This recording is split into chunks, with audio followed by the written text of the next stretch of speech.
आज हम लोग ब्लड का पार्ट्स जो होता है, ब्लड में जो जो पाया जाता है कंपोनेंट आरबीसी और डब्ल्यूबीसी के बारे में पढ़ेंगे। ब्लड में ये पाया जाता है दोनों। आरबीसी का पूर्ण रूप होता है रेड ब्लड कर्पसेल्स या रेड ब्लड सेल बोलते हैं। रेड ब्लड कर्पसेल्स इसीलिए बोला जाता है क्योंकि इसमें न्यूक्लियस नहीं पाया जाता है, केंद्रक नहीं पाया जाता है, जिसके कारण इसको रेड ब्लड कर्पसेल्स बोला जाता है। और डब्ल्यूबीसी का पूर्ण रूप व्हाइट ब्लड सेल्स बोलते हैं।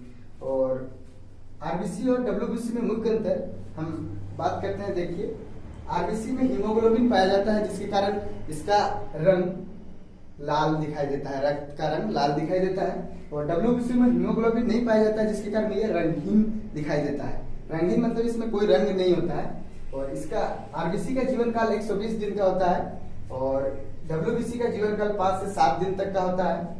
और आरबीसी जो बनता है अस्थि मज्जा, बोन मेरो में बनता है, जिसको हम लोग बोन मेरो बोलते हैं, यहाँ बनता है।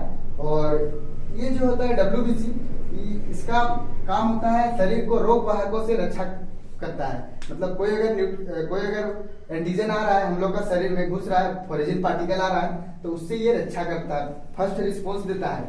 और जो है आरबीसी का मृत्यु प्लीहा में होता है, स्प्लीन में होता है।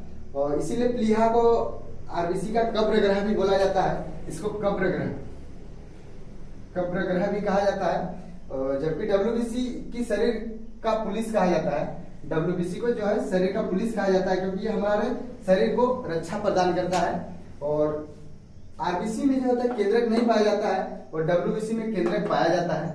और आरबीसी अवतरी आकार का होता है और डब्ल्यूबीसी का आकार निश्चित नहीं होता है।